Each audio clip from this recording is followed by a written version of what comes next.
Hello दोस्तों, welcome. Lakes ज्ञान में आप सभी का स्वागत है और मैं निशांत मंडावरा एडवोकेट। आज हम जो टॉपिक लेने जा रहे हैं वो है एमएसएमई। पिछले वीडियो में हमने अभी रिसेंटली जो 20 लाख करोड़ के पैकेज की घोषणा हुई थी और फिर उसके बाद डिटेल्स जो निकली, तो उसमें एमएसएमई लोन से रिलेटेड हमने एक वीडियो बनाया था। इस वीडियो में हमने एमएसएमई के बारे में डिस्कशन करेंगे, क्योंकि एमएसएमई की डेफिनेशन भी इस पैकेज में जो भी घोषणाएं हुई हैं उसमें एमएसएमई की डेफिनेशन भी चेंज हुई है। तो आपको जानना जरूरी है कि क्या चेंजेस हैं और ये किस तरह से आपको अफेक्ट करेंगे। आपकी जिनकी एमएसएमईज हैं और जो एमएसएमई बनाना चाहते हैं उनको मैं ये बताना चाहता हूं। Micro small medium enterprise, MSME.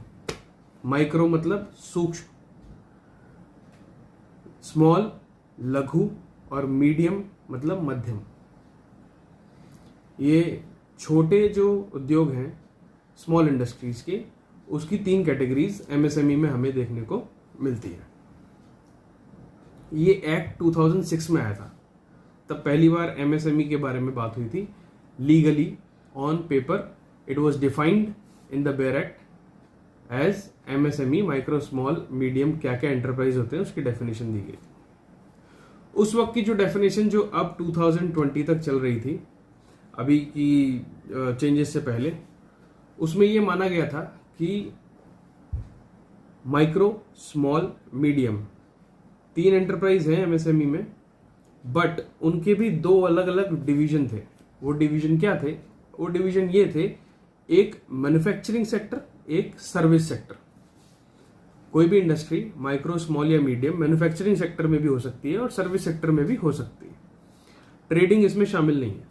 मैं क्लैरिफाई कर देना चाहता हूं, ट्रेडिंग इसमें शामिल नहीं है। तो मैन्युफैक्चरिंग में माइक्रो इंडस्ट्री किसे कहते थे? मैन्युफैक्चरिंग में माइक्रो इंडस्ट्री उसे कहते थे जो कि जिसमें प्लांट एंड मशीनरी का इन्वेस्टमेंट अप टू 25 लाख हो, और फिर उससे ऊपर अप टू 5 करोड़ में स्मॉल, उससे ऊपर अप टू 10 करोड़ तक मीडियम। इसी तरह से सर्विस इंडस्ट्री में माइक्रो तब होगी सर्विस इंडस्ट्री में जब उसका investment in equipment of setup 0 to 10 lakh है। 10 लाख से 2 करोड़ पे स्मॉल और 2 करोड़ से 5 करोड़ पे मीडियम। ये कैटेगरी थी, ठीक है। अब इसको चेंज कर दिया गया। आप यहां देखेंगे, आपके साथ में आपको एक चार्ट दिखाई देगा। उस चार्ट में कुछ कैटेगरीज डिफाइन की गई हैं और इससे आपको पता लगेगा कि क्या क्या चेंजेस हुए हैं। चेंजेस ये हुए हैं, मेजर चेंज जो हुआ है, अब सरकार ने कहा है कि मैन्युफैक्चरिंग और सर्विस दोनों बराबर है हमारे लिए, हमें दोनों में कोई फर्क नहीं है, ठीक है। और इन्वेस्टमेंट के साथ साथ अब टर्नओवर भी मैटर करता है। तो अब आपको अगर माइक्रो इंडस्ट्री होना है तो उसके लिए आपको अप टू 1 करोड़ तक का इन्वेस्टमेंट होना चाहिए और 5 करोड़ का टर्नओवर होना चाहिए। Up to 1 crore investment and up to 5 crore turnover. Up to 1 crore investment and up to 5 crore turnover. I use the word and. जब मैं एंड या और शब्द का इस्तेमाल कर रहा हूं इन 2 टर्म्स को लेकर, तो इसका मतलब ये दोनों कंडीशंस फुलफिल होगी तो आप माइक्रो हैं। इसी तरह से स्मॉल में अप टू 10 करोड़, 1 करोड़ से 10 करोड़ के बीच में इन्वेस्टमेंट और 5 करोड़ से 50 करोड़ के बीच में आपका टर्नओवर।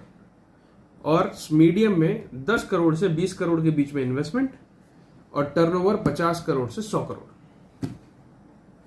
अब ये डिफरेंशिएशन जो हुआ है, इसमें जो कैटेगराइजेशन किया है इन्होंने और उसमें जो चेंजेस किए हैं, उसमें टर्नओवर और इन्वेस्टमेंट को इंक्लूड कर लिया।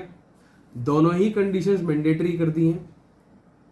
समझने वाली बात यहां ये है कि अगर इसमें से कोई भी एक कैटेगरी में आप एक क्राइटेरिया पे आप एक कैटेगरी में फॉल करेंगे और दूसरे क्राइटेरिया पे अगर आप दूसरी कैटेगरी में फॉल करेंगे, तब क्या होगा? अगर आपका इन्वेस्टमेंट अप टू 1 करोड़ है और आपकी earning up to more than 5 crore है, तो आप स्मॉल में है या माइक्रो में? ये कुछ इंटरेस्टिंग क्वेश्चंस हैं जो हम समय के साथ जान जाएंगे। अभी तो सरकार ने सिर्फ घोषणा की है, तो let's see what happens, because किसी भी लॉ में इंटरप्रिटेशन और कमियां होने से उसकी नई नई इंटरप्रिटेशंस निकलना बहुत लाजमी है, और सर्कमस्टांसेस के हिसाब से लॉ की एप्लीकेबिलिटी के हिसाब से भी इंटरप्रिटेशंस अलग अलग होती हैं। हो सकता है इसमें आगे और क्लैरिफिकेशंस भी आएंगे। अभी कल ही गडकरी जी ने ये कहा कि हमारा विचार, सरकार ये सोच रही है कि जो स्मॉल इंडस्ट्रीज के लिए जो चेंज किया है उसमें मैन्युफैक्चरिंग एंड सर्विस में ये इन्वेस्टमेंट जो है वो 10 करोड़ की जगह 20 करोड़ कंसिडर किया जाए, और टर्नओवर 50 करोड़ की जगह 200 करोड़ तक कंसिडर किया जाए।